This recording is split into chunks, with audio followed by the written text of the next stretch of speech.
Willie, what's up, my guy? What's up, man? How y'all doing? Doing all right, Willie. Thank you for joining us on the show. We're thrilled to have you on ELF Live. Like I said, we were talking before the show, so I got a lot of questions for you. We're going to save them for on-air chat. I know you guys probably have some questions for Willie as well, so feel free to put your questions in the chat. But just getting started off, man. And we'll talk about this year in a second, but just kind of looking back to last year and how you ended up in the ELF, because I think it was kind of an interesting story, and it wasn't. Obviously, you didn't come at the beginning of the season. Can you give us that rundown of how you ended up with the Rhine Fire last year? Yeah. So last year I got out of college and did my pro day prep, right? So I was trying to just get on an NFL team. So NFL draft came around, CFL draft, XFL draft. Nobody's calling, right? So I'm sitting around in the best shape of my life and like, I need to play football, right? So my trainer's like, dude, go overseas. So I make a Euros players page. And one of my friends actually was Josh Johnston. He played, I did draft class with him and he was the receiver for Barcelona. And I'm like, bro, what league is this? This thing is lit. Like, what? All these fans? So he's like, yeah, bro, just start hitting people up on their Instagram. So I'm looking it up, and actually Isaiah Weed too. He was in the GFL thing too, and he was like, "Bro, how do I get over?" So I was just hitting everybody up, and next thing you know, I DM Coach Andrew Weidinger, and I'm like, "Here's my film," and he replies in like a day, and it's like, "Can you come out in 2 weeks?" And I'm like, "Yeah." So literally 2 weeks from then, I fly out on a Thursday, played on Sunday in Paris, and it was like. From then on, it was immaculate. But yeah, it was a crazy story. Like he told me he never responds to Instagram DMs ever. And he just randomly opened mine and was like, wow, we need this guy. So yeah. I love that, bro. I love that. That's such an awesome story. It's cool. It's really cool to see someone who like you're fresh into the European game, like very fresh. Yeah. And I love hearing that your reaction was like, this is lit. Because for us, old heads, like before the ELF happened, we thought the same thing, but it was way less hyped. Like we had no hype. But as we started coming back, we were like, just the whole experience entirely is so cool. And most Americans don't even know that it exists. Yeah. They're just like, man, NFL, CFL or bust. And to hear you say somebody fresh out of college on NFL radar, looking at the league and loving it and signing again, that says a lot about the league. So my question to you now is, though, why didn't you go back to Rhine Fire? Why Madrid? I think with just the numbers game, I think played a role with me kind of missing the championship game and Roby balling out just like he always does. It was like that offense really isn't depending on who is that receiver. Like Coach Andrew, man, you've seen what he did in Barcelona. You see what he's doing with the Rhine. It's literally plug and play. So once they kind of figured out like, okay, I really don't know the real reason why they didn't want me back, but it was kind of a thing where they were like, we can wait around. We're not going to sign you now. And I'm like, well, I got teams calling and I'm not going to miss an opportunity. So I remember I was talking to some of my teammates and like Anthony Mahungu, and they're like, dude, there's no loyalty, man. Like, it's okay. Like you can go sign somewhere else and it's the league, man. It's 1 year contracts. It's not like you're tied down to these teams. So just take care. It's your business now. Go play where you want. So yeah, I talked to a couple teams in the ELF, and Madrid kind of was basically something I thought I could build with, right? It was the first year, and I was like, this is an opportunity for me to build a legacy with this team, right? I could be here for 3, 4, or 5 years, you know, who knows? So yeah. Willie, you touched on the time with the Rhine Fire and obviously Roby balling out in the championship game.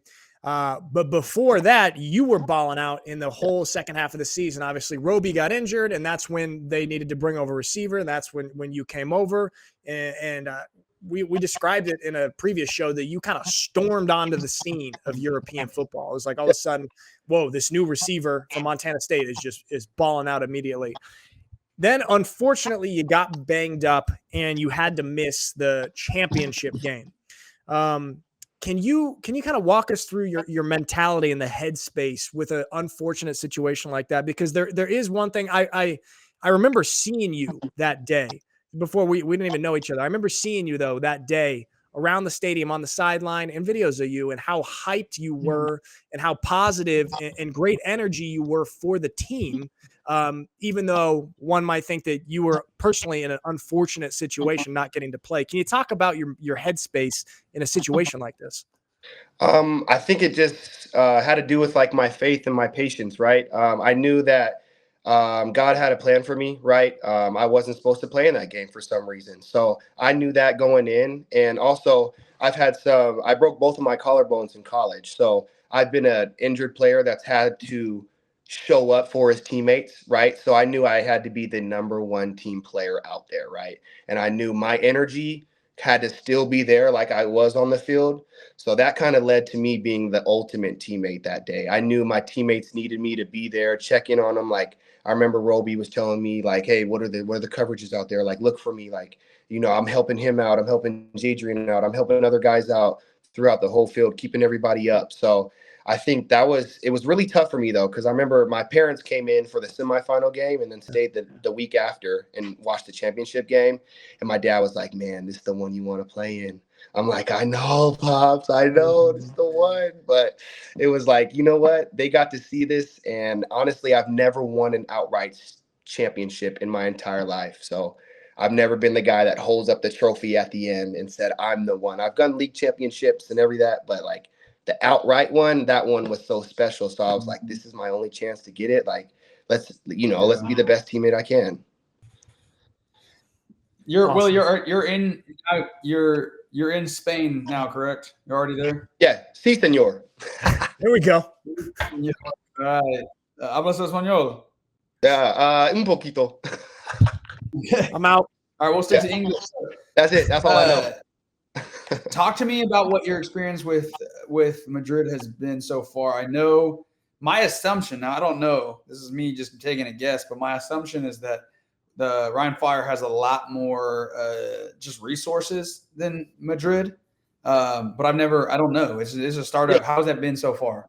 I think it's been very professional, right? I came from literally probably the top program, from amenities to the fans, right? And I see what it takes for a professional team to make it to the top, right? So saying that, I think Madrid has had all the right steps in this whole process, right? Getting the right homegrowns is the number one thing. And then from then on, getting the amenities off the field, getting us a nice place to stay, getting the coaches that are American, but also can relate it to, we also have the best Spanish coaches, right? So I see that Madrid is taking the steps forward that Rhein was. So I feel like we're in the right spot. You know what I mean? We're doing everything. There's nothing out of the ordinary that Madrid is doing that's inhibiting us, right? Mm-hmm. Willie, have you gotten a chance, or I guess because he's probably arriving there right now as well, you guys starting practice, Chris Hellig. So obviously he was the quarterback with the Vienna Vikings last year, been around Europe a little bit. Both of you guys were in the league last year. Both of you guys now on the new team together. How's that connection been with the new quarterback? It's great, right?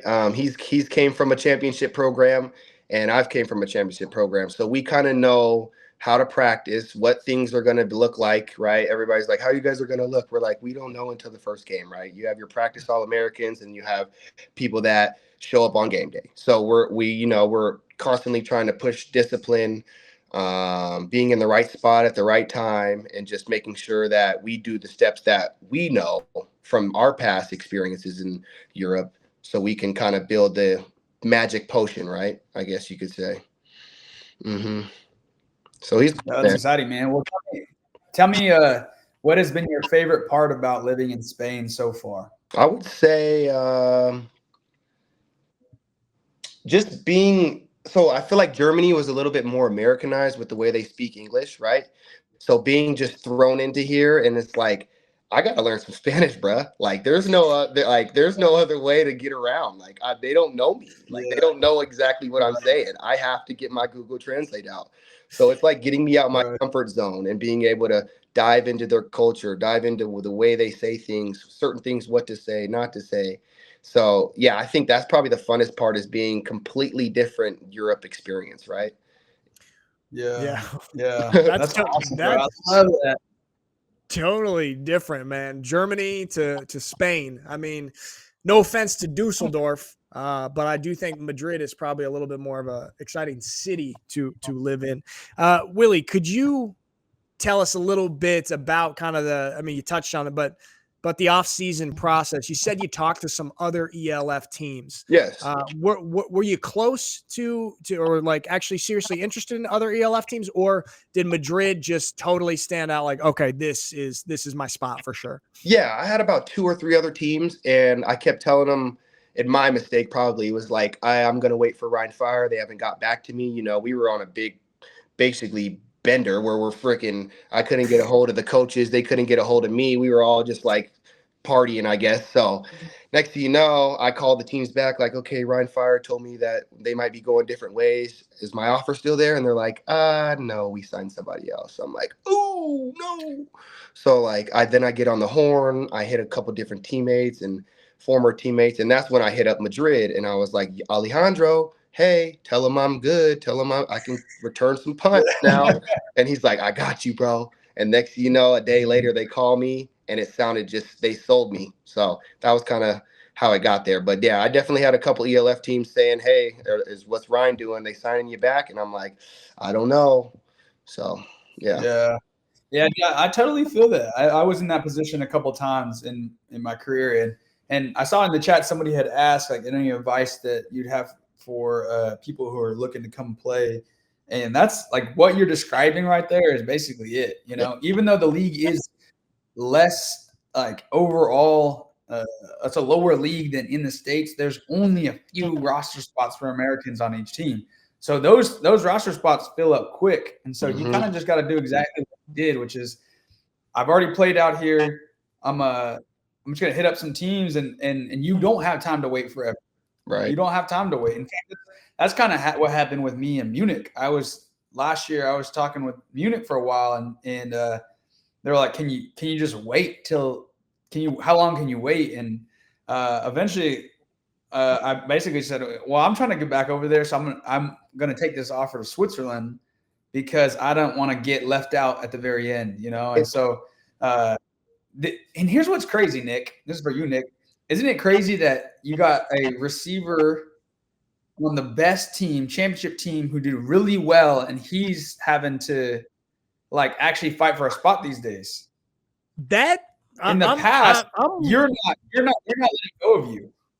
No, I'm very surprised that Ryan seemed to kind of move off from both you and Roby. I'm very surprised about that. Like that, you guys had a successful season. Both you guys proved to be in the elite category for wide receivers in Europe, but they moved off. Interesting, man. Interesting.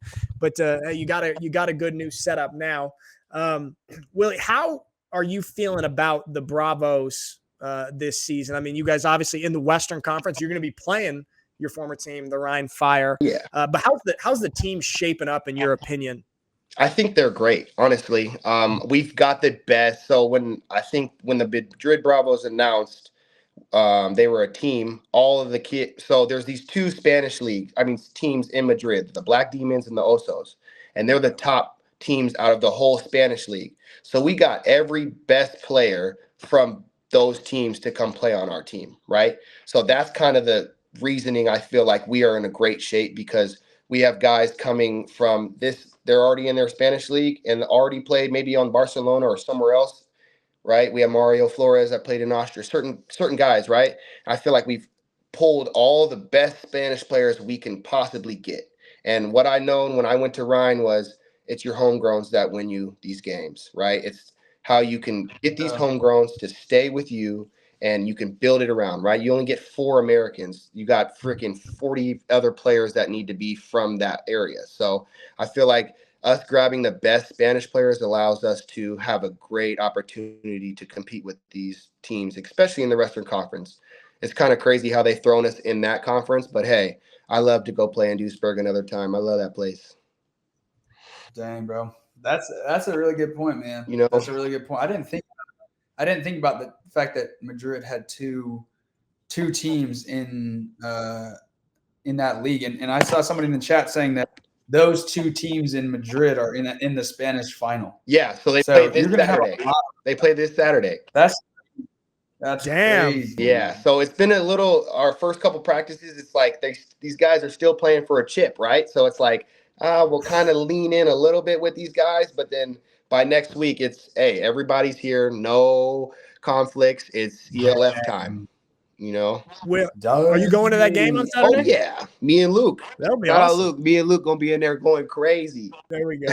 Hey, you touched on the Spanish wide receivers. How's my boys Mario Flores and Javier Barrena? Oh, those are my guys, man. They've welcomed me so like with open arms, and they've put me onto a lot of different things to say in Spanish, and just being able to like relate things to them, and then they relay it to the Spanish kids that can't really understand some type of English or certain ways I'm saying it. They can break it down to them to where they're basically player coaches as well.